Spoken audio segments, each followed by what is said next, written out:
Intimacy activates memories of unmet emotional needs. When intimacy deepens, the nervous system doesn't stay in the present moment. It travels back to earlier experiences where closeness didn't bring comfort. Emotional safety was inconsistent, so connection became associated with disappointment rather than relief. As intimacy increases, the body remembers those moments and prepares for the same outcome. This is why closeness can feel heavy, tense, or overwhelming even when nothing is wrong. The nervous system prioritizes protection over pleasure.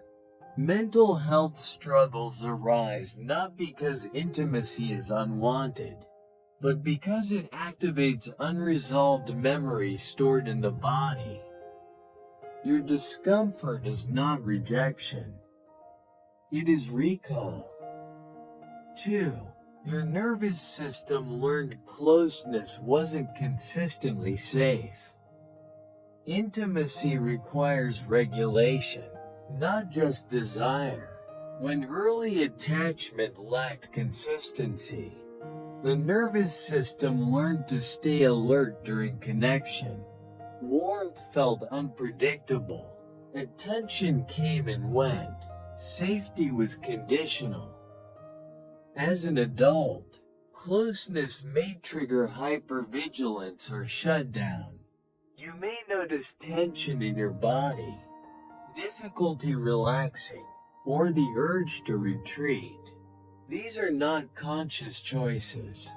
They are protective responses shaped by experience. Mental health improves when this reaction is understood as nervous system learning rather than personal limitation. Intimacy feels uncomfortable because safety was never steady. The body doesn't fear closeness. It fears instability within closeness. 3. Vulnerability feels like exposure, not relief. Vulnerability is often described as freeing, but when emotional expression once led to silence or dismissal, opening up feels dangerous. The nervous system learned that being seen did not lead to support. As intimacy grows, vulnerability increases, and the body braces. You may feel exposed, anxious, or suddenly disconnected. Mental health struggles deepen when vulnerability triggers self-protection instead of relief. This isn't resistance to honesty. It's protection from past invalidation. Intimacy feels uncomfortable because vulnerability was once unsafe, not because you were incapable of closeness. 4. Independence became protection, not preference. Many people who struggle with intimacy learned early to rely on themselves. Independence felt safer than needing someone who might not show up emotionally. Over time, self-sufficiency became identity. When intimacy appears, it can feel intrusive. The nervous system interprets closeness as a threat to autonomy.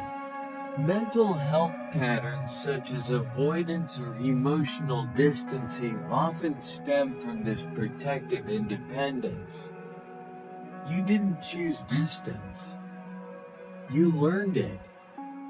Intimacy feels uncomfortable because it challenges a system built to survive without emotional reliance. 5. Desire for closeness conflicts with fear of disappointment. One of the most painful aspects of intimacy discomfort is the internal conflict it creates.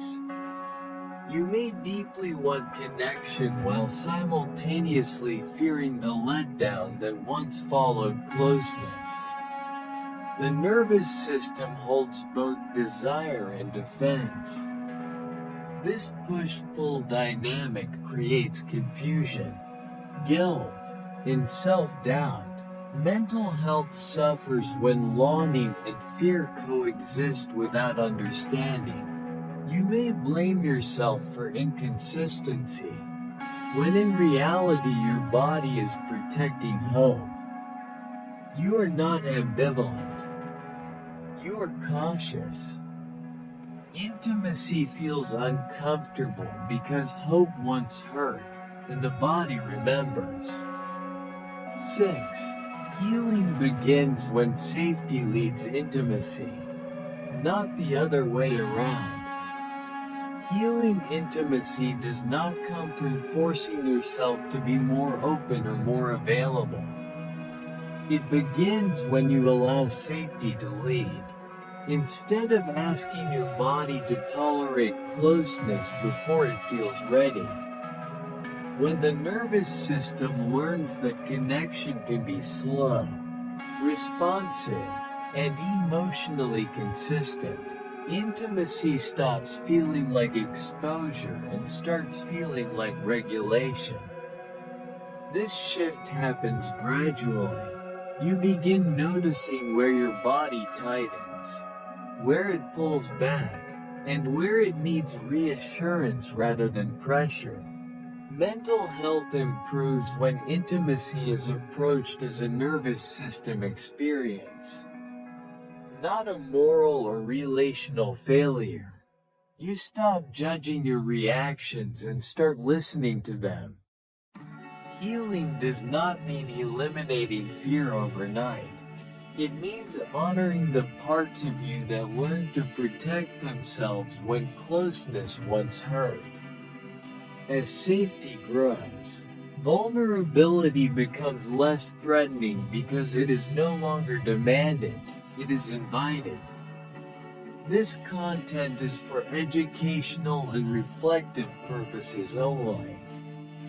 It is based on real-life experiences and personal growth journeys, shared to invite awareness, not conclusions. We encourage kind, respectful discussion and constructive comments. In the next reflection, when closeness feels unsafe, we will explore how proximity activates protective responses, why fear emerges at the edge of connection, and how understanding this fear can help intimacy feel safer over time.